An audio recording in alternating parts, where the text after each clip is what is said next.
ਸਤਿ ਸ਼੍ਰੀ ਅਕਾਲ ਜੀ, ਸਾਰਿਆਂ ਦਾ ਸਵਾਗਤ ਹੈ ਦੇਸ਼ ਪ੍ਰਦੇਸ਼ ਲਾਈਵ ਪ੍ਰੋਗਰਾਮ। ਫਿਲਹਾਲ ਸਾਡੇ ਦਰਸ਼ਕ ਸਾਡੇ ਵਿਦਿਆਰਥੀ ਦੇਖ ਰਹੇ ਨੇ। ਮੈਂ ਹਾਂ ਕਵਿਤਾ ਸਿੰਘ ਤੇ ਨਾਲ ਹੀ ਸਾਡੇ ਅੱਜ ਦੇ ਸਟੱਡੀ ਵੀਜ਼ਾ ਐਕਸਪਰਟ ਸਾਡੇ ਨਾਲ ਮੌਜੂਦ ਨੇ ਜੀ ਪਾਇਨੀਅਰ ਇਮੀਗ੍ਰੇਸ਼ਨ ਤੋਂ ਡਾਕਟਰ ਰਵੀ ਗਰਗ ਸਰ ਜੀ। ਸਤਿ ਸ਼੍ਰੀ ਅਕਾਲ, ਸਵਾਗਤ ਹੈ। ਕਵਿਤਾ ਜੀ, ਸ਼ੋਅ ਤੇ ਸੱਦਾ ਦੇਣ ਲਈ ਬਹੁਤ ਬਹੁਤ ਧੰਨਵਾਦ ਤੇ ਸਾਰੇ ਦਰਸ਼ਕਾਂ ਨੂੰ ਮੇਰੀ ਪਿਆਰ ਭਰੀ ਸਤਿ ਸ਼੍ਰੀ ਅਕਾਲ ਜੀ।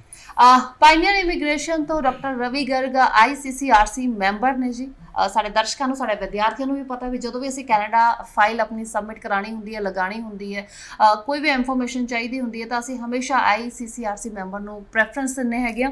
ਕੈਨੇਡਾ ਗਵਰਨਮੈਂਟ ਤੇ ਐਮਬੈਸੀ ਤੋਂ ਮਨਜ਼ੂਰ ਸ਼ੁਦਾ ਲਾਇਸੈਂਸ ਕੰਸਲਟੈਂਟਸ ਹੁੰਦੇ ਨੇ, ਇਮੀਗ੍ਰੇਸ਼ਨ ਕੰਸਲਟੈਂਟਸ ਹੁੰਦੇ ਨੇ ਜੋ ਕਿ ਹਰ ਰੂਲਸ ਐਂਡ ਰੈਗੂਲੇਸ਼ਨ ਦੇ ਅਕੋਰਡਿੰਗ ਕੰਮ ਕਰਦੇ ਨੇ।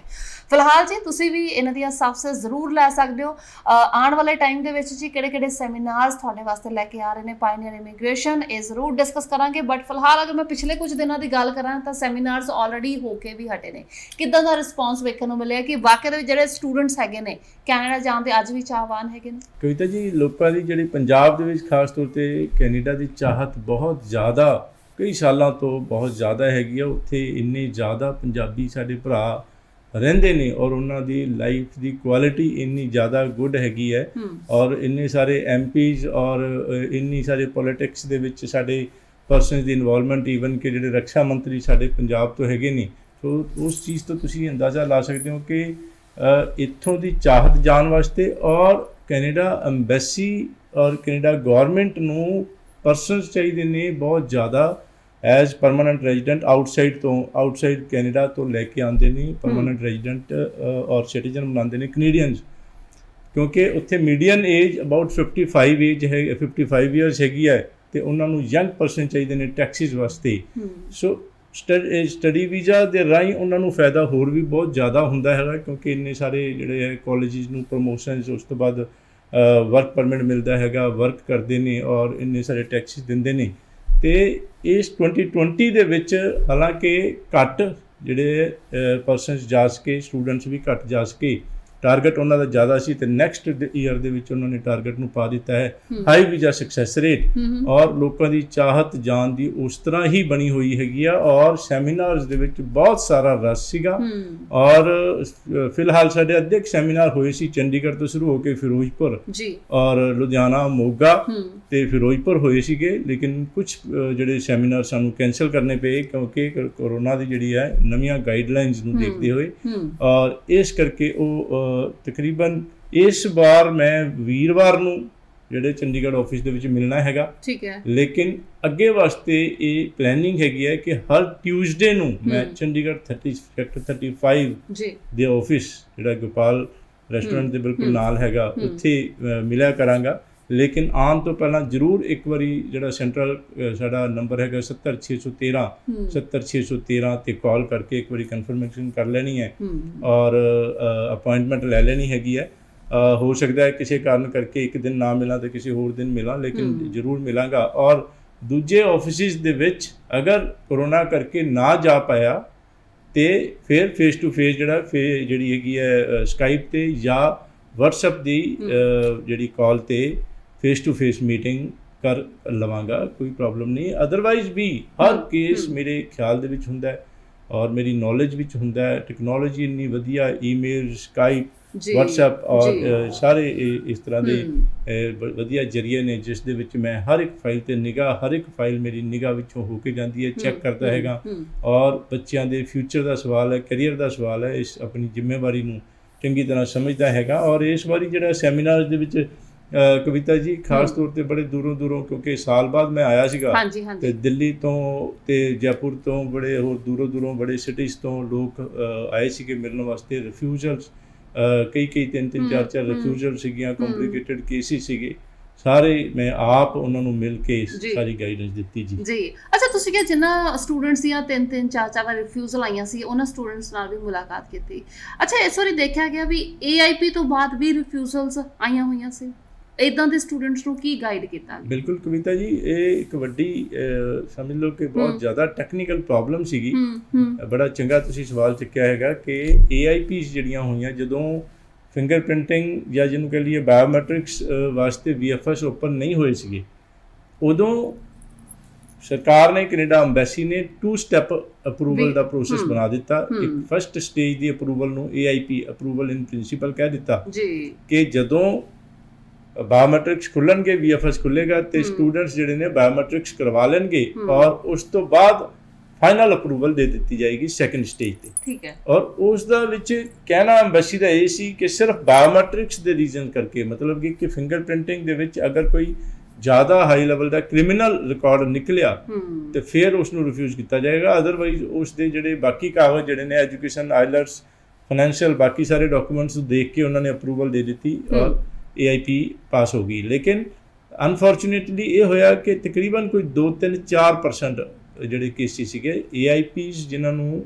ਇਸ਼ੂ ਹੋ ਗਈਆਂ, ਉਸ ਦੇ ਵਿੱਚੋਂ ਵੀ 3-4% ਕੇਸਿਸ ਨੂੰ ਰਿਫਿਊਜ਼ ਕਰ ਦਿੱਤਾ ਗਿਆ ਬਿਨਾਂ ਬਾਇਓਮੈਟ੍ਰਿਕਸ ਦੇ ਰੀਜ਼ਨ ਦੇ। ਠੀਕ ਹੈ, ਬਟ ਲੈਣਾ ਕਿੱਦਾਂ ਵੀਜ਼ਾ ਆਫਟਰ ਰਿਫਿਊਜ਼ਲ? ਬਿਲਕੁਲ, ਦੇਖੋ ਉਹੀ ਹੈ ਕਿ ਜਿਸ ਤਰ੍ਹਾਂ ਅਦਰਵਾਈਜ਼ ਵੀ 2-3, 4 ਰਿਫਿਊਜ਼ਲ ਤੋਂ ਬਾਅਦ ਅਸੀਂ ਐਮਬੈਸੀ ਨਾਲ ਦੁਬਾਰਾ ਕੇਸ ਲਾਣੇ ਆ ਔਰ ਗੱਲਬਾਤ ਕਰਦੇ ਆ, ਲੈਟਰ ਦੇ ਰਾਹੀਂ ਆਪਣੀਆਂ ਗੱਲਾਂ ਲਿਖਦੇ ਆ।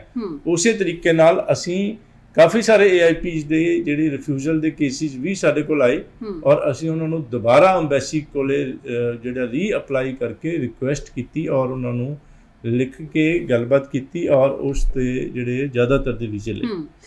ਜੀ, ਸੋ ਫਿਲਹਾਲ ਸਟੂਡੈਂਟਸ ਜਿਨ੍ਹਾਂ ਨੇ ਹਜੇ ਐਡਮਿਸ਼ਨ ਲੈਣੀ ਹੈ ਉਹਨਾਂ ਦੀ ਤਾਂ ਅਸੀਂ ਹਮੇਸ਼ਾ ਗੱਲ ਕੀਤੀ ਹੈ ਜੀ। ਅਸੀਂ ਉਹਨਾਂ ਸਟੂਡੈਂਟਸ ਦੀ ਵੀ ਹਮੇਸ਼ਾ ਗੱਲ ਕਰਦੇ ਹਾਂ ਜਿਨ੍ਹਾਂ ਦੇ ਵੀਜ਼ਾਸ ਨਹੀਂ ਆਏ ਹੁੰਦੇ। ਸੋ ਫਿਲਹਾਲ ਰਿਫਿਊਜ਼ਲ ਤੁਹਾਡੀ ਆਈ ਹੈ ਜੀ, ਤੁਸੀਂ ਜ਼ਰੂਰ ਆਪਣੀ ਪ੍ਰੋਫਾਈਲ ਡਿਸਕਸ ਕਰ ਲਓ। ਪਾਇਨੀਅਰ ਇਮੀਗ੍ਰੇਸ਼ਨ ਦੀਆਂ ਸਰਵਿਸਿਜ਼ ਲੈ ਸਕਦੇ ਹੋ। ਤੁਹਾਡੇ ਆਪਣੇ ਸ਼ਹਿਰ ਦੇ ਵਿੱਚ ਪਾਇਨੀਅਰ ਇਮੀਗ੍ਰੇਸ਼ਨ ਦੇ ਆਫਿਸਿਸ ਹੈਗੇ ਨੇ ਜੋ ਕਿ ਵਰਕਿੰਗ ਦੇ ਵਿੱਚ ਹੈਗੇ ਨੇ। ਤੁਸੀਂ ਆਪਣੀ ਪ੍ਰੋਫਾਈਲ ਇਹਨਾਂ ਦੇ ਨਾਲ ਡਿਸਕਸ ਕਰ ਸਕਦੇ ਹੋ। ਜਿੱਦਾਂ ਆਲਰੇਡੀ ਸਰ ਨੇ ਕਿਹਾ ਜੀ, ਅਪਾਇੰਟਮੈਂਟ ਲੈਣੀ ਬਿਲਕੁਲ ਨਾ ਭੁੱਲਿਆ ਕਰੋ। ਹਰ ਮੰਗਲਵਾਰ ਤੁਹਾਨੂੰ ਚੰਡੀਗੜ੍ਹ ਆਫਿਸ ਦੇ ਵਿੱਚ ਇਹਨਾਂ ਦੇ ਨਾਲ ਮੁਲਾਕਾਤ ਕਰਨ ਦਾ ਮੌਕਾ ਮਿਲੇਗਾ। ਸੋ ਇਸ ਕਰਕੇ ਜੀ ਪਾਇਨੀਅਰ ਇਮੀਗ੍ਰੇਸ਼ਨ ਦੇ ਜਿਹੜੇ ਐਡਰੈਸਿਸ ਹੈਗੇ ਨੇ ਉਹ ਵੀ ਜ਼ਰੂਰ ਨੋਟ ਡਾਊਨ ਰੱਖਿਆ ਕਰੋ। ਫਿਲਹਾਲ ਜੀ ਜਿਹੜੇ ਸਾਡੇ ਸਟੂਡੈਂਟਸ ਹੁੰਦੇ ਨੇ, ਵੀਜ਼ਾ ਨਹੀਂ ਆਇਆ ਜਾਂ ਦੇਖਿਆ ਗਿਆ ਵੀ ਚਲੋ ਬਹੁਤ ਵਧੀਆ 7 ਬੈਂਡ ਹੈਗੇ ਨੇ ਤਾਂ ਵੀ ਕਈ ਵਾਰੀ ਦੇਖਿਆ ਵੀ ਵੀਜ਼ਾ ਨਹੀਂ ਆਇਆ, ਵੀਕ ਪ੍ਰੋਫਾਈਲ ਕਿਹਨੂੰ ਕਾਊਂਟ ਕੀਤੀ ਜਾਂਦੀ ਹੈ ਤੁਹਾਡੇ ਅਕੋਰਡਿੰਗ? ਤੁਸੀਂ ਐਜ਼ ਏ ਕੰਸਲਟੈਂਟ ਹੈਗੇ ਹੋ, ਕਾਫੀ ਤੁਹਾਨੂੰ ਅਰਸਾ ਹੋ ਗਿਆ ਇਸ ਇੰਡਸਟਰੀ ਦੇ ਵਿੱਚ, ਰਾਈਟ? ਵੀਕ ਪ੍ਰੋਫਾਈਲ ਤੁਸੀਂ ਕਿਹਨੂੰ ਮੰਨਦੇ ਹੋ ਵੀ ਇਹ ਵੀਕ ਪ੍ਰੋਫਾਈਲ ਹੈ? ਕਵਿਤਾ ਜੀ, ਦੇਖਿਓ ਜਿਸ ਤਰ੍ਹਾਂ +2 ਦੇ ਸਟੂਡੈਂਟਸ ਨੇ ਉਸ ਦੇ ਵਿੱਚ ਜਿਸ ਤਰ੍ਹਾਂ +2 ਨਾਨ ਮੈਡੀਕਲ ਲਈਏ ਤੇ ਉਸ ਦੇ ਵਿੱਚ ਫਿਜ਼ਿਕਸ, ਕੈਮਿਸਟਰੀ, ਮੈਥਮੈਟਿਕਸ ਕੀਤਾ ਹੈ ਤੇ ਉਸ ਦੇ ਵਿੱਚ ਥਿਊਰੀ ਦੇ ਮਾਰਕਸ ਅਲੱਗ ਨੇ, ਪ੍ਰੈਕਟੀਕਲ ਦੇ ਅਲੱਗ ਨੇ। ਸੋ ਟੋਟਲ ਦਾ ਇੱਕ ਕਾਲਮ ਹੁੰਦਾ ਹੈ ਜਿਸ ਦੇ ਵਿੱਚ ਟੋਟਲ ਦਿੱਤਾ ਗਿਆ ਹੈਗਾ ਤੇ ਜੇ ਇੱਕ ਲੀਨੀਅੰਟ ਵੀਜ਼ਾ ਆਫੀਸਰ ਜਿਹੜਾ ਉਹ ਟੋਟਲ ਮਾਰਕਸ ਦੇਖ ਲਏਗਾ, ਸਟ੍ਰਿਕਟ ਵੀਜ਼ਾ ਆਫੀਸਰ ਇਕੱਲੇ ਜਿਹੜੇ ਹੈ ਥਿਊਰੀ ਦੇ ਵਿੱਚ ਦੇਖ ਲਏਗਾ ਕਿਉਂਕਿ ਪ੍ਰੈਕਟੀਕਲ ਦੇ ਵਿੱਚ ਤਾਂ ਤਕਰੀਬਨ 30 ਦੇ ਵਿੱਚੋਂ 28 ਔਰ 29 ਇਸ ਤਰ੍ਹਾਂ ਆਲਮੋਸਟ 100% ਮਾਰਕਸ ਜਿਹੜੇ ਲੱਗੇ ਹੁੰਦੇ ਨੇ। ਠੀਕ ਹੈ। ਸੋ ਥਿਊਰੀ ਦੀ ਗੱਲ ਕਰੀਏ ਤੇ ਫਿਰ ਜਿਸ ਤਰ੍ਹਾਂ ਕਿ 70 ਦੇ ਵਿੱਚੋਂ 35 ਮਤਲਬ ਕਿ 50% ਅਗਰ ਹੋਣ ਤੇ ਉਸ ਪ੍ਰੋਫਾਈਲ ਨੂੰ ਆਪਾਂ ਪਾਸ ਮੰਨ ਲੈਂਦੇ ਹਾਂ ਕਿ ਇਸ ਸਬਜੈਕਟ ਦੇ ਵਿੱਚ ਉਹ ਸਟੂਡੈਂਟ ਪਾਸ ਹੈਗਾ। ਜੇ ਲੈਸ ਦੈਨ 50% ਨੇ ਫਿਰ ਪ੍ਰੋਬਲਮ ਆਏਗੀ। ਕਈ ਸਟੂਡੈਂਟਸ ਦੇ ਈਵਨ ਕਿ ਜਿਸ ਤਰ੍ਹਾਂ ਫਿਜ਼ਿਕਸ, ਕੈਮਿਸਟਰੀ, ਮੈਥ ਤਿੰਨਾਂ ਦੇ ਵਿੱਚ ਹੀ ਲੈਸ ਦੈਨ 50% ਨੇ ਤੇ ਬਹੁਤ ਹੀ ਵੀਕ ਹੋ ਗਿਆ। ਅਦਰਵਾਈਜ਼ ਵੀ ਕਿਸੇ 1-2 ਸਬਜੈਕਟਸ ਦੇ ਵਿੱਚ ਲੈਸ ਦੈਨ 50% ਨੇ ਤੇ ਵੀਕ ਮੰਨਿਆ ਜਾਏਗਾ। ਲੇਕਿਨ ਉਹ ਫਿਰ ਉਸ ਦਾ ਕੀ ਇਲਾਜ ਕੀ ਹੈਗਾ ਕਿ ਉਸ ਦੇ ਜਿਹੜੇ ਮਾਰਕਸ ਨੇ ਉਸ ਦੇ ਮੁਤਾਬਕ ਉਸ ਨੂੰ ਕੋਰਸ ਦੇਣਾ। ਫੋਰ ਐਗਜ਼ਾਮਪਲ ਕਿ ਕੈਮਿਸਟਰੀ ਦੇ ਵਿੱਚ ਘੱਟ ਨੇ ਤੇ ਕੈਮੀਕਲ ਇੰਜੀਨੀਅਰਿੰਗ ਟੈਕਨੋਲੋਜੀ ਦੇਤਾ ਤੇ ਉਸ ਦੇ ਵਿੱਚ ਕੈਮਿਸਟਰੀ ਦੀ ਹੀ ਲੋੜ ਹੈ। ਠੀਕ ਹੈ। ਇਸੇ ਤਰੀਕੇ ਨਾਲ ਮੈਥ ਦੇ ਵਿੱਚ ਜਿਹੜਾ ਲੋ ਮਾਰਕਸ ਨੇ ਤੇ ਇਹੋ ਜਿਹਾ ਕੋਰਸ ਜਿਸ ਦੇ ਵਿੱਚ ਮੈਥ ਦੀ ਲੋੜ ਹੈ ਉਹ ਨਹੀਂ ਦੇਣਾ ਚਾਹੀਦਾ। ਇਸੇ ਤਰੀਕੇ ਨਾਲ ਜਿਸ ਤਰ੍ਹਾਂ ਡਿਪਲੋਮਾ ਜਾਂ ਗ੍ਰੈਜੂਏਸ਼ਨ ਕੀਤੀ ਉਸ ਦੇ ਵਿੱਚ ਜਿਹੜਾ ਹੈ ਉਹ ਬੈਕਲੌਗਸ ਕਿੰਨੇ ਨੇ ਔਰ ਕਿੰਨੇ ਚਿਰ, ਮੰਨ ਲਓ 3 ਸਾਲ ਵਾਲੀ ਡਿਗਰੀ 4 ਸਾਲ ਵਿੱਚ ਕੀਤੀ, 5 ਸਾਲ ਦੇ ਵਿੱਚ ਕੀਤੀ, ਉਹ ਵੀਕ ਪ੍ਰੋਫਾਈਲ ਦੇ ਵਿੱਚ ਆ ਜਾਏਗਾ। ਇਸੇ ਤਰੀਕੇ ਨਾਲ ਉਹਨਾਂ ਦੇ ਵੀ ਜਿਹੜੇ ਗ੍ਰੈਜੂਏਸ਼ਨ ਦੇ ਵੀ ਜਦੋਂ ਤੁਸੀਂ DMC ਚੱਕੀ ਆਪਾਂ ਤੇ ਉਸ ਦੇ ਵਿੱਚ ਮਾਰਕਸ ਜਿਹੜੇ ਨੇ ਕਿੰਨੇ ਸਬਜੈਕਟਾਂ ਵਿੱਚ ਲੈਸ ਦੈਨ 50% ਨੇ ਥਿਊਰੀ ਦੇ ਵਿੱਚ, ਉਹ ਦੇਖੇ ਜਾਂਦੇ ਨੇ। ਲੇਕਿਨ ਹੈਵਿੰਗ ਸੈਡ ਦੈਟ ਇਹ ਹੈ ਕਿ ਕਈ ਵਾਰ ਤਾਂ ਲੀਨੀਅੰਟ ਵੀਜ਼ਾ ਆਫੀਸਰ ਹੈ 52-55% ਨੂੰ ਵੀ ਦੇ ਦੇਗਾ ਵੀਜ਼ਾ ਔਰ ਸਟ੍ਰਿਕਟ ਵੀਜ਼ਾ ਆਫੀਸਰ ਕਈ ਵਾਰੀ 65% ਨੂੰ ਵੀ ਜਿਹੜਾ ਦੇਖ ਕੇ ਜਿਹੜਾ ਵੀਜ਼ਾ ਰਿਫਿਊਜ਼ ਹੋ ਜਾਏਗਾ। ਸੋ ਇਹ ਮੈਟਰ ਕਰਦਾ। ਆਫ ਕੋਰਸ ਇੱਕ ਜਿਹੜਾ ਗੈਪ ਵੀ ਇੱਕ ਰੀਜ਼ਨ ਹੈਗਾ ਜਿਹੜੀ ਗੱਲ ਤੁਸੀਂ ਪੁੱਛੀ ਕਿ ਕਿਹੜਾ ਪ੍ਰੋਫਾਈਲ ਵੀਕ ਮੰਨਿਆ ਜਾਏਗਾ। ਸੋ ਜਿੰਨਾ ਜ਼ਿਆਦਾ ਗੈਪ ਹੋਏਗਾ ਡੈਫੀਨਿਟਲੀ ਉਹ ਵੀ ਮੈਟਰ ਕਰੇਗਾ। ਲੇਕਿਨ ਸਾਰੀਆਂ ਚੀਜ਼ਾਂ ਦੇ ਵਿੱਚ ਮੈਂ ਇਹ ਸਮਝਦਾ ਕਿ ਐਕਸਪਰਟਿਜ਼ ਜਿਹੜੀ ਹੈ ਬਹੁਤ ਮੈਟਰ ਕਰਦੀ ਹੈ ਤਾਂ ਕਿ ਇੱਕ ਰੈਲੇਵੈਂਟ ਪ੍ਰੋਗਰਾਮ, ਚੰਗਾ ਪ੍ਰੋਗਰਾਮ, ਪਹਿਲਾਂ ਤੁਹਾਡੇ ਮਾਰਕਸ ਕਿੰਨੇ ਸੀਗੇ ਔਰ ਤੁਹਾਡੀ ਪੜ੍ਹਾਈ ਦੇ ਮੁਤਾਬਕ ਰੈਲੇਵੈਂਟ ਪ੍ਰੋਗਰਾਮ ਜਿਹੜਾ ਕਿ ਵੀਜ਼ਾ ਵੀ ਆਵੇ, ਉੱਥੇ ਜਾ ਕੇ ਬੱਚਾ ਪਾਸ ਵੀ ਹੋ ਜੇ ਪੜ੍ਹ ਕੇ, ਇਹ ਨਾ ਹੋਵੇ ਕਿ ਉਹ ਫੇਲ ਹੋ ਜਾਵੇ ਔਰ ਉਸ ਤੋਂ ਬਾਅਦ ਉਸ ਦਾ ਕੈਰੀਅਰ ਵੀ ਉਸ ਪ੍ਰੋਗਰਾਮ ਦੇ ਵਿੱਚ ਉਸ ਕੋਰਸ ਨੂੰ ਕਰਨ ਤੋਂ ਬਾਅਦ ਕੈਰੀਅਰ ਪ੍ਰੋਸਪੈਕਟਸ ਵੀ ਬੈਟਰ ਹੋਣੇ ਚਾਹੀਦੇ ਇਹ ਸਾਰੀਆਂ ਚੀਜ਼ਾਂ ਨੂੰ ਧਿਆਨ 'ਚ ਰੱਖਦੇ ਹੋਏ। ਔਰ ਜਿਸ ਤਰ੍ਹਾਂ ਇੱਕ ਟਿਪ ਹੁੰਦਾ ਹੈ ਕਿ ਗ੍ਰੈਜੂਏਟ ਬੱਚੇ ਨੂੰ ਹਮੇਸ਼ਾ ਪੋਸਟ ਗ੍ਰੈਜੂਏਟ ਪ੍ਰੋਗਰਾਮ ਦੇ ਵਿੱਚ ਭੇਜਣਾ ਚਾਹੀਦਾ ਹੈਗਾ। ਪੋਸਟ ਸੈਕੰਡਰੀ ਦੇ ਵਿੱਚ ਭੇਜਾਂਗੇ ਇਹਦਾ ਮਤਲਬ ਕਿ ਹਾਇਰ ਲੈਵਲ ਨਹੀਂ ਲੋਅਰ ਲੈਵਲ ਕੋਰਸ ਵਿੱਚ ਭੇਜਿਆ ਜਾ ਰਿਹਾ। ਠੀਕ ਹੈ, ਉਹਨਾਂ ਦੇ ਉਹ ਵੀ ਦਿੱਕਤ ਬਣ ਸਕਦਾ ਹੈ, ਉਹਦੇ ਕਾਰਨ ਵੀ ਯਾਨੀ ਰਿਫਿਊਜ਼ਲ ਆ ਸਕਦੀ ਹੈ। ਸੋ ਕਈ ਅੱਜ ਟੈਕਨੀਕਲ ਜਿਹੜੇ ਰੀਜ਼ਨ ਅਸੀਂ ਸਮਝੇ ਨੇ ਜੀ ਜਿਨ੍ਹਾਂ ਕਰਕੇ ਸਾਡਾ ਵੀਜ਼ਾ ਰਿਫਿਊਜ਼ ਹੁੰਦਾ। ਸੋ ਫਿਲਹਾਲ ਜੀ ਇੱਕ ਇਦਾਂ ਦੇ ਸਟੱਡੀ ਵੀਜ਼ਾ ਐਕਸਪਰਟ ਕੋਲੇ ਹੀ ਜਾਇਆ ਕਰੋ ਜਿਹਨੂੰ ਤਜਰਬਾ ਹੋਵੇ। ਸੋ ਫਿਲਹਾਲ ਜੀ ਸਾਡੇ ਅੱਜ ਦੇ ਐਕਸਪਰਟ ਹੈਗੇ ਨੇ ਪਾਇਨੀਅਰ ਇਮੀਗ੍ਰੇਸ਼ਨ ਤੋਂ ICCRC member doctor Ravi Garg. ਅੱਛਾ, ਸਟੂਡੈਂਟਸ ਆਇਲਟਸ ਵੀ ਕਰਦੇ ਨੇ, ਕਈ ਸਟੂਡੈਂਟਸ PT ਨੂੰ ਕਰਦੇ ਨੇ, ਕਈ ਸਟੂਡੈਂਟ ਟੋਫਲ ਕਰ ਲੈਂਦੇ। ਅੱਛਾ, ਪਿੱਛੇ ਜੇ ਡੋਲਿੰਗੋ ਵੀ ਚੱਲਿਆ ਸੀ, ਰਾਈਟ? ਪ੍ਰੈਫਰੈਂਸ ਕਿਹਨੂੰ ਦਿੱਤੀ ਜਾਂਦੀ ਹੈ?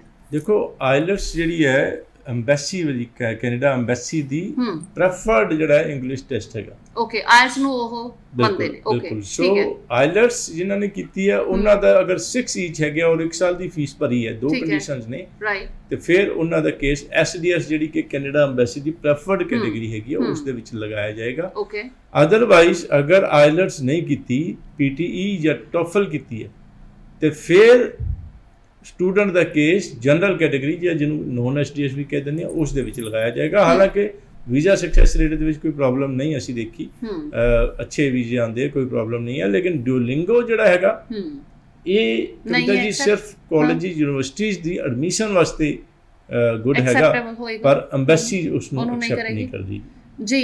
ਸੋ ਫਿਲਹਾਲ ਜੀ ਅਸੀਂ ਤਾਈਓ ਕਹਿੰਦੇ ਸਟੂਡੈਂਟਸ ਨੂੰ ਵੀ ਕਿ ਤੁਸੀਂ ਆਇਲਟਸ ਨੂੰ ਪ੍ਰੈਫਰੈਂਸ ਦਿਆ ਕਰੋ, ਆਇਲਟਸ ਦਾ ਐਗਜ਼ਾਮ ਦਿਆ ਕਰੋ, 6 ਈਚ ਲੈ ਕੇ ਆਉਣ ਦੀ ਕੋਸ਼ਿਸ਼ ਜ਼ਰੂਰ ਕਰਿਆ ਕਰੋ ਜੀ, ਮਿਹਨਤ ਕਰਿਆ ਕਰੋ ਤਾਂ ਕਿ ਅਸੀਂ ਪਹਿਲੀ ਵਾਰ ਦੇ ਵਿੱਚ ਯਾਨੀ ਕਿ SES ਪ੍ਰੋਫਾਈਲ ਹੋਏਗੀ ਜੀ, ਵੀਜ਼ਾ ਚਾਂਸਸ ਕਾਫੀ ਜ਼ਿਆਦਾ ਬ੍ਰਾਈਟ ਰਹਿੰਦੇ ਨੇ। ਫਿਲਹਾਲ ਕੈਨੇਡਾ ਸਟੱਡੀ ਵੀਜ਼ਾ ਦੀ ਅਸੀਂ ਗੱਲ ਕਰ ਰਹੇ ਹਾਂ। ਤੁਹਾਡਾ ਕੋਈ ਸਵਾਲ ਹੈ, ਡਾਊਟ ਹੈ, ਤੁਸੀਂ ਕਲੀਅਰ ਜ਼ਰੂਰ ਕਰ ਸਕਦੇ ਹੋ ਜੀ। ਨੰਬਰ ਤੁਹਾਡੀ ਸਕਰੀਨ ਦੇ ਉੱਤੇ ਪਾਇਨੀਅਰ ਇਮੀਗ੍ਰੇਸ਼ਨ ਦੀਆਂ ਸਬਸਿਸ ਵੀ ਤੁਸੀਂ ਲੈ ਸਕਦੇ ਹੋ। ਇਸ ਵੇਲੇ ਹੁਣ ਕੈਨੇਡਾ ਦੇ ਵਿੱਚ ਯਾਨੀ ਕਿ ਟਰੈਵਲ ਨੂੰ ਲੈ ਕੇ ਕੀ ਇੰਸਟਰਕਸ਼ਨਸ ਹੈਗੀਆਂ ਨੇ? ਪਹਿਲੀ ਗੱਲ ਤਾਂ ਲਾਈਕ ਟਰੈਵਲ ਓਪਨ ਹੈ, ਅਗਰ ਓਪਨ ਹੈ ਤਾਂ ਕਿੰਨਾਂ ਦੇ ਵਾਸਤੇ ਓਪਨ ਹੈ?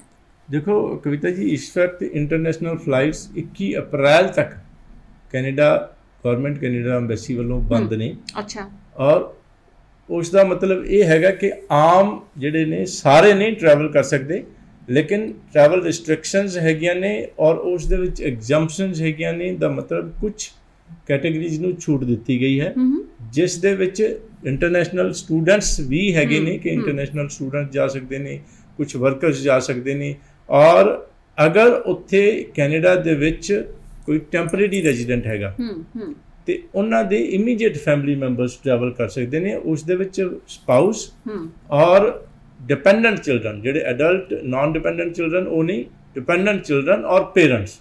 ਆਮ ਤੌਰ ਤੇ ਜ਼ਿਆਦਾ ਜਿਹੜੇ ਨੇ ਪੇਰੈਂਟਸ ਵਿਲਿੰਗ ਹੁੰਦੇ ਨੇ ਸਟੂਡੈਂਟਸ ਦੇ, ਜਾਂ ਜਿਨ੍ਹਾਂ ਦਾ ਸਟੱਡੀ ਖਤਮ ਹੋ ਗਈ ਉਹ ਪੋਸਟ ਗ੍ਰੈਜੂਏਟ ਵਰਕ ਪਰਮਿਟ ਤੇ ਹੈਗੇ ਨੇ, ਜਾਂ LMIA ਦੇ ਥਰੂ ਜਿਨ੍ਹਾਂ ਨੇ ਵਰਕ ਪਰਮਿਟ ਲਿਆ ਉਹ ਹੈਗੇ ਨੇ। ਜਿੰਨੇ ਵੀ ਟੈਂਪਰੇਰੀ ਰੈਜ਼ੀਡੈਂਟ ਨੇ ਉਹਨਾਂ ਦੇ ਪੇਰੈਂਟਸ ਡੈਫੀਨੇਟਲੀ ਵਿਜ਼ਿਟ ਕਰ ਸਕਦੇ ਹੈਗੇ ਆ। ਲੇਕਿਨ ਇਹ ਜਿੰਨੇ ਵੀ ਮੈਂ ਗੱਲ ਕੀਤੀ, ਇਹਨਾਂ ਨੂੰ ਟੈਂਪਰੇਰੀ ਰੈਜ਼ੀਡੈਂਟ ਦੇ ਇਮੀਡੀਏਟ ਫੈਮਿਲੀ ਮੈਂਬਰ ਜਿਨ੍ਹਾਂ ਦੇ ਬਾਰੇ ਮੈਂ ਹੁਣੇ ਦੱਸਿਆ ਹੈਗਾ, ਇਹਨਾਂ ਨੂੰ ਕੈਨੇਡਾ ਐਮਬੈਸੀ ਤੋਂ ਇੱਕ ਅਪਰੂਵਲ ਲੈਣ ਦੀ ਜ਼ਰੂਰਤ ਹੁੰਦੀ ਹੈ ਔਰ ਉਸ ਦੇ ਵਾਸਤੇ ਕੁਝ ਡਾਕੂਮੈਂਟਸ ਭੇਜਣੇ ਨੇ, ਐਮਬੈਸੀ ਤੋਂ ਅਪਰੂਵਲ ਲੈਣੀ ਹੈ, ਫਿਰ ਟਰੈਵਲ ਕਰ ਸਕਦੇ ਨੇ। ਔਰ ਅਗਰ ਉੱਥੇ ਕੈਨੇਡਾ ਦੇ ਵਿੱਚ ਜਿਹੜੇ ਪਰਮਾਨੈਂਟ ਰੈਜ਼ੀਡੈਂਟ ਜਾਂ ਸਿਟੀਜ਼ਨ ਨੇ ਤੇ ਉਹਨਾਂ ਦੇ ਹੋਰ ਵੀ ਜ਼ਿਆਦਾ ਜਿਹੜੇ ਰਿਲੇਟਿਵ ਜਾ ਸਕਦੇ ਨੇ, ਜਿਸ ਤਰ੍ਹਾਂ ਮੈਂ ਦੱਸਿਆ ਇਮੀਡੀਏਟ ਫੈਮਿਲੀ ਮੈਂਬਰਸ ਜਾ ਸਕਦੇ ਨੇ ਔਰ ਐਕਸਟੈਂਡਡ ਫੈਮਿਲੀ ਮੈਂਬਰਸ ਵੀ ਜਾ ਸਕਦੇ ਨੇ, ਜਿਸ ਦੇ ਵਿੱਚ ਗ੍ਰੈਂਡ ਪੇਰੈਂਟਸ ਔਰ ਗ੍ਰੈਂਡ ਚਿਲਡਰਨ ਆ ਜਾਂਦੇ ਨੇ ਔਰ ਸਿਬਲਿੰਗਸ ਵੀ ਆ ਜਾਣਗੇ, ਜਿਸ ਦਾ ਮਤਲਬ ਭੈਣ ਭਰਾ ਵੀ ਜਾ ਸਕਦੇ ਨੇ। ਔਰ ਜਿਸ ਤਰ੍ਹਾਂ ਮੈਂ ਪਹਿਲਾਂ ਦੱਸਿਆ ਸੀਗਾ ਕਿ ਡਿਪੈਂਡੈਂਟ ਚਿਲਡਰਨ ਜਿਹੜੇ ਟੈਂਪਰੇਰੀ ਰੈਜ਼ੀਡੈਂਟ ਨੇ ਉਹਨਾਂ ਦੇ ਡਿਪੈਂਡੈਂਟ ਚਿਲਡਰਨ, ਲੇਕਿਨ ਇਸ ਕੈਟਾਗਰੀ 'ਚ ਅਗਰ PR ਸਿਟੀਜ਼ਨ ਨੇ ਉਹਨਾਂ ਦੇ ਐਡਲਟ ਚਿਲਡਰਨ ਵੀ ਜਾ ਸਕਦੇ ਨੇ। ਇਹਨਾਂ ਨੂੰ ਵੀ ਜਿਹੜੇ ਐਕਸਟੈਂਡਡ ਜਿਹੜੇ ਇਮੀਡੀਏਟ ਫੈਮਿਲੀ ਮੈਂਬਰ ਨੇ ਉਹਨਾਂ ਨੂੰ ਐਮਬੈਸੀ ਤੋਂ ਅਪਰੂਵਲ ਦੀ ਜ਼ਰੂਰਤ ਨਹੀਂ ਹੈ, ਲੇਕਿਨ ਜਿਨ੍ਹਾਂ ਦੇ ਜਿਹੜੇ ਐਕਸਟੈਂਡਡ ਫੈਮਿਲੀ ਮੈਂਬਰਸ ਨੇ ਉਹਨਾਂ ਨੂੰ ਐਮਬੈਸੀ ਤੋਂ ਅਗੇਨ ਅਪਰੂਵਲ ਲੈਣ ਦੀ ਜ਼ਰੂਰਤ ਹੈ ਜੀ। ਅੱਛਾ, ਫਿਰ ਅਜੇ ਟਰੈਵਲ ਕਰਨਾ ਹੈ ਉਸ ਵੇਲੇ ਗਾਈਡਲਾਈਨਸ ਕੀ ਹੈਗੀਆਂ ਨੇ? ਬਿਲਕੁਲ, ਜਿਨ੍ਹਾਂ ਦੀ ਗੱਲ ਚੱਲ ਰਹੀ ਹੈ ਵੀ ਇਹ ਜਾ ਸਕਦੇ ਨੇ, ਇਹਨਾਂ ਨੂੰ ਜਾਣ ਵਾਸਤੇ ਬੜੀ ਗਾਈਡਲਾਈਨਸ ਨੇ, ਧਿਆਨ ਰੱਖਣ ਦੀ ਜ਼ਰੂਰਤ ਹੈਗੀ ਹੈ ਕਿ ਜਿਹੜੇ ਇੰਟਰਨੈਸ਼ਨਲ ਸਟੂਡੈਂਟਸ ਨੇ ਉਹ ਜਿਹੜੇ ਕਾਲਜ ਵਿੱਚ ਪੜ੍ਹਨ ਜਾ ਰਹੇ ਨੇ, ਉਹਨਾਂ ਦਾ ਕੈਨੇਡਾ ਐਮਬੈਸੀ ਦੀ ਵੈਬਸਾਈਟ 'ਤੇ ਲਿਸਟ ਹੈਗੀ ਹੈ ਕਿ ਉਹਨਾਂ ਦਾ ਜਿਹੜਾ ਕਾਲਜ ਹੈਗਾ COVID-19 ਰੈਡੀਨੈਸ ਪਲਾਨ ਜਿਹੜਾ ਹੈ ਉਸ ਦਾ ਮਨਜ਼ੂਰਸ਼ੁਦਾ ਹੋ ਕੇ ਉਹਨਾਂ ਦਾ ਜਿਹੜਾ ਅਪਰੂਵਡ ਕਾਲਜ ਦਾ ਜਿਹੜਾ ਲਿਸਟ ਹੈਗੀ ਆ ਐਮਬੈਸੀ ਦੀ ਵੈਬਸਾਈਟ ਤੇ ਉਸ ਦੇ ਵਿੱਚ ਨਾ ਹੋਵੇ ਔਰ ਵਿਦਿਨ 72 ਆਵਰਸ ਜਿਹੜਾ ਫਲਾਈਟ ਲੈਣ ਤੋਂ ਵਿਦਿਨ 72 ਆਵਰਸ ਉਹਨਾਂ ਦਾ ਕਰੋਨਾ ਟੈਸਟ ਹੋਇਆ ਹੋਵੇ ਔਰ ਨੈਗੇਟਿਵ ਹੋਵੇ ਔਰ ਉਹਨਾਂ ਨੂੰ ਕਰੋਨਾ ਦੇ ਜਿਹੜੇ ਖਾਂਸੀ ਜ਼ੁਕਾਮ ਵਗੈਰਾ ਸਿੰਪਟਮਸ ਨਾ ਹੋਣ ਔਰ ਉੱਥੇ ਪਹੁੰਚ ਕੇ ਉਸ ਤੋਂ ਬਾਅਦ 3 ਦਿਨ ਪਹਿਲਾਂ ਹੀ ਇੱਥੋਂ ਜਾਣ ਤੋਂ ਪਹਿਲਾਂ ਦੇਖੋ ਫਲਾਈਟਾਂ ਜਿਹੜੀਆਂ ਨੇ ਕਵਿਤਾ ਜੀ 4 ਇੰਟਰਨੈਸ਼ਨਲ ਜਿਹੜੇ 에ਅਰਪੋਰਟਸ ਨੇ ਉਹਨਾਂ ਤੇ ਹੀ ਜਾ ਰਹੀਆਂ ਨੇ, ਬਾਕੀ ਥਾਂ ਤੇ ਬੰਦ ਉਹਨਾਂ ਨੇ ਕੀਤੀਆਂ ਨੇ। ਠੀਕ ਹੈ। ਇੱਕ ਮੌਂਟਰੀਅਲ, ਟੋਰਾਂਟੋ, ਕੈਲਗਰੀ ਔਰ ਵੈਂਕੂਵਰ। ਓਕੇ, ਇਹਨਾਂ 4 ਬਿਲਕੁਲ ਇਹਨਾਂ 4 ਜਗ੍ਹਾ ਦੇ 5-10 ਕਿਲੋਮੀਟਰ ਦੇ ਡਿਸਟੈਂਸ ਦੇ ਵਿੱਚ ਕੁਝ ਹੋਟਲਸ ਨੂੰ ਪਰਮਿਸ਼ਨ ਦਿੱਤੀ ਹੈ, ਆਥੋਰਾਈਜੇਸ਼ਨ ਦਿੱਤੀ ਹੈ ਕਿ ਉਹਨਾਂ ਦੀ ਬੁਕਿੰਗ ਜਿਹੜੇ ਜਾਣ ਵਾਲੇ ਟਰੈਵਲਰ ਨੇ ਇਹਨਾਂ ਨੇ ਬੁਕਿੰਗ ਕਰਾ ਕੇ 3 ਦਿਨ ਵਾਸਤੇ ਕੁਆਰੰਟਾਈਨ ਰਹਿਣ ਲਈ ਉੱਥੇ ਬੁਕਿੰਗ ਕਰਵਾਉਣੀ ਹੈ। ਠੀਕ ਹੈ। ਔਰ ਜਾ ਕੇ 에ਅਰਪੋਰਟ ਤੇ ਦੁਬਾਰਾ ਟੈਸਟ ਹੋਏਗਾ ਕਰੋਨਾ ਦਾ ਔਰ ਉਹ ਉੱਥੇ ਫਿਰ 3 ਦਿਨ ਜਿਹੜਾ ਹੈ ਉਸ ਹੋਟਲ ਦੇ ਵਿੱਚ ਰਹਿਣਗੇ।